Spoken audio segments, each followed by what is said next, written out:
What's up, everybody? I'm Mike, and this is The Glass Box. Today, let's go over my entire setup from top to bottom for my alligator snapping turtle. It's a pretty unique setup. No time to waste, so let's get started.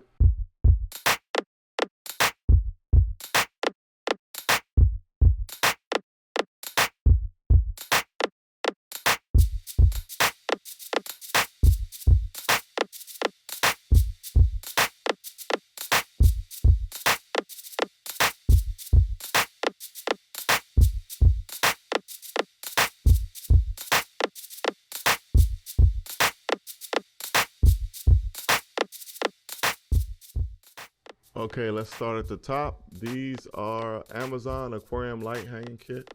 These cables you see that are hanging, these black bars, the mounting bars, which are just 2x4s.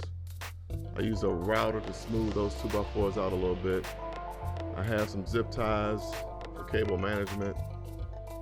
The lights are Newt-Sight K7 Pro 2s. They are excessive, they're not needed, but this is a display tank, so I basically want the best lighting I can. And they also give me that shimmer.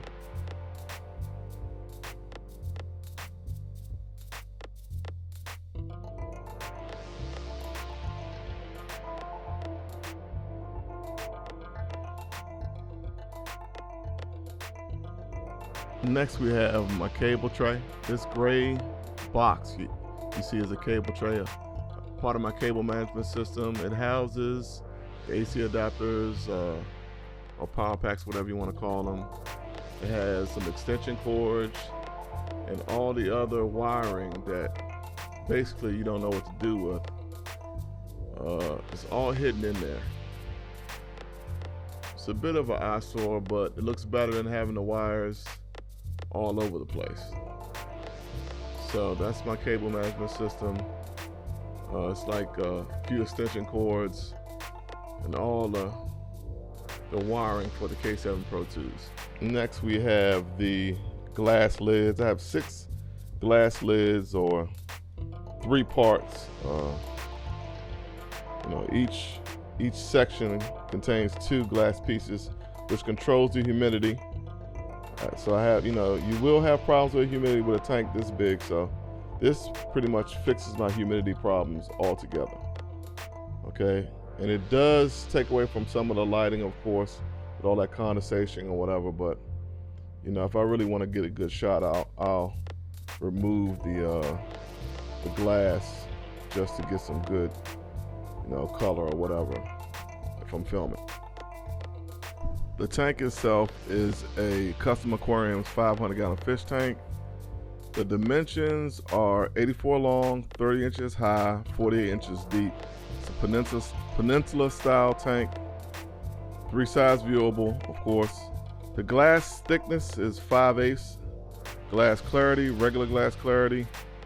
I didn't want to spend the extra money for 3/4 inch, it wasn't needed. Or I didn't want to spend the extra money for ultra clear glass. This is just a turtle.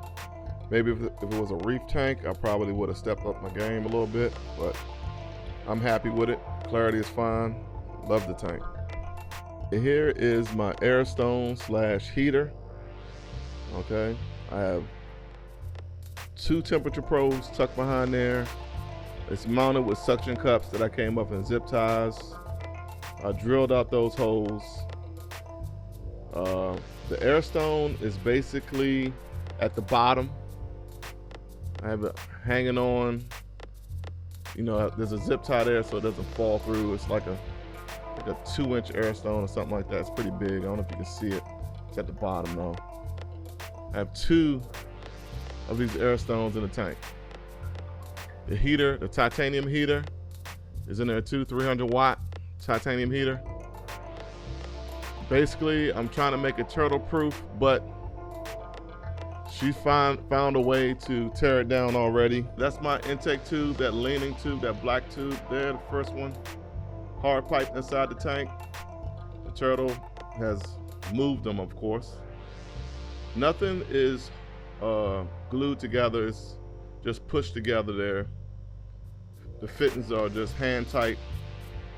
I didn't want to glue them because I may have to change them up or remove them. Intakes on the outside, the output's up high, so it gives me some surface agitation. The surface agitation also helps give me that shimmer that you see on that wood piece, that shimmer there. Okay, so the LED lights, the noob sight, when you see that shimmer, not all LED lights do that, but noob sight, they're similar to Kessels. They're the cheap version of Kessels, if you're familiar with Kessels. If not, get familiar. Lights are extremely excessive. They're not needed at all. I'm not growing anything. I'm not, it's no benefit to the turtle at all. It's just basically for visual effects. Getting back to the outputs there also too. It also breaks up some of the, the surface, I guess you could call it protein scum or anything that's on top of the water, okay? And also that's where your water, your oxygen exchange is at the top of the tank. So not that a turtle needs it that much, but I like to keep the water highly oxygenated.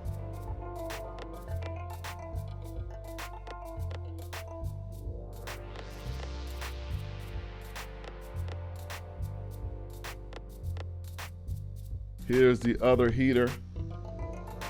There's no air stone in there with this heater. It's just black PVC pipe. I just want to hide the black cords or anything that the turtle can bite. It is a titanium heater. I'm not worried about the heater element itself, but they will bite off the ends of the heater. Any plastic in there, I've had my turtle before bite off the ends of a heater, titanium heater, the cords, anything that it can bite, it will, okay?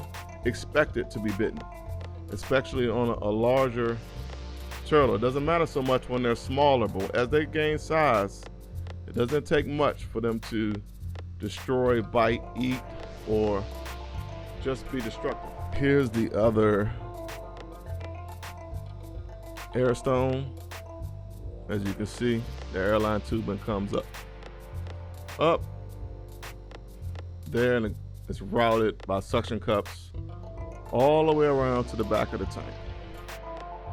So inside the tank, I have probably ghost shrimp, just some mosquito fish, crayfish. There are some tadpoles, or two maybe bullfrog tadpoles. I don't know what's left of the tadpoles. I don't know what's left of the crayfish. I've seen about a couple of crayfish left, but that's all that's in the tank. Just one turtle.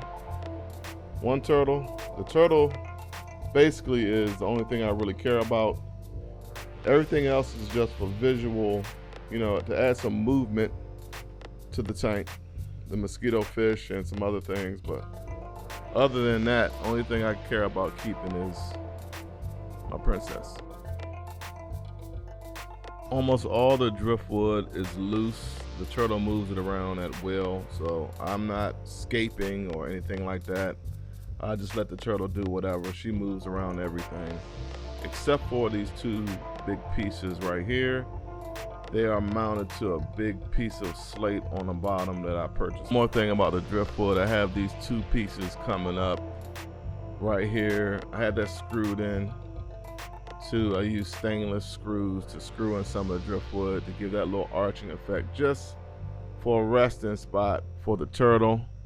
Sometimes she will go up there and just post up and just rest, basically. So she'll have her neck out, sticking out the water and just laying up there so she doesn't have to reach up. So I just wanted a spot where she can just, be higher on the surface and she can just pretty much chill out. So that's the purpose of that arching, those little horns or whatever you see with the driftwood. And it actually works.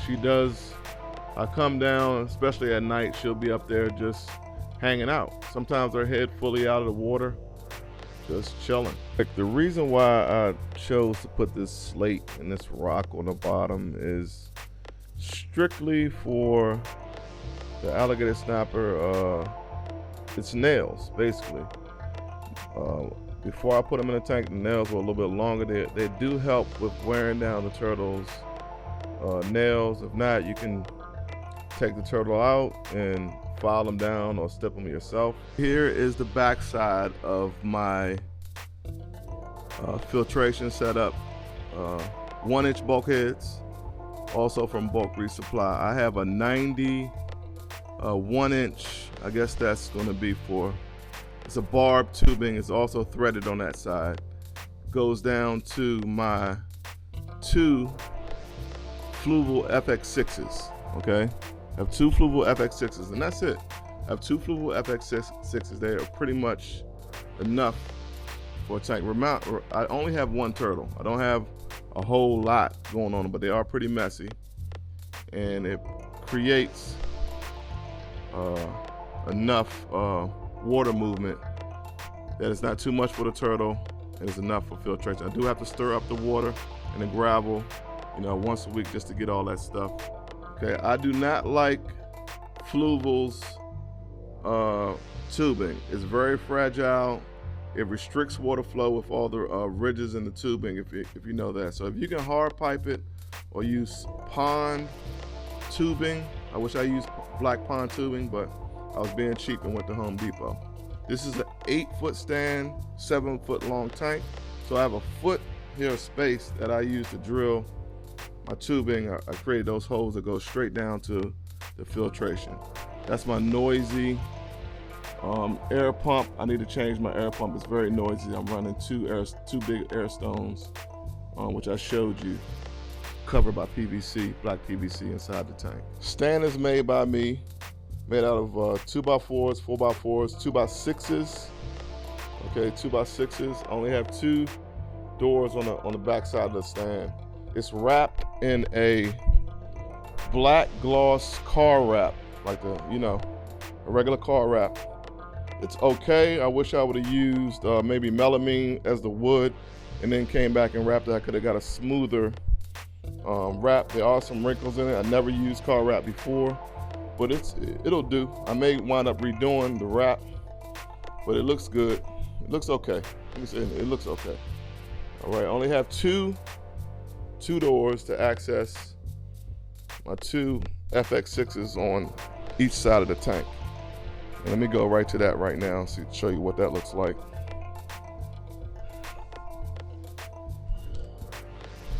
So those are my Fluval FX6s. So these are my Fluvals. I got 2 of them running, one there, one there. And they come up, as I showed you before, through the stand.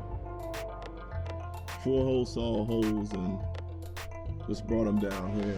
So that's pretty much it for my tank. If you guys have any questions or something I missed, or you want me to go in detail about or anything, you can hit me up and I'll gladly respond to you with any questions. It's pretty simplistic, you know what I mean? It's just pretty basic, very excessive though.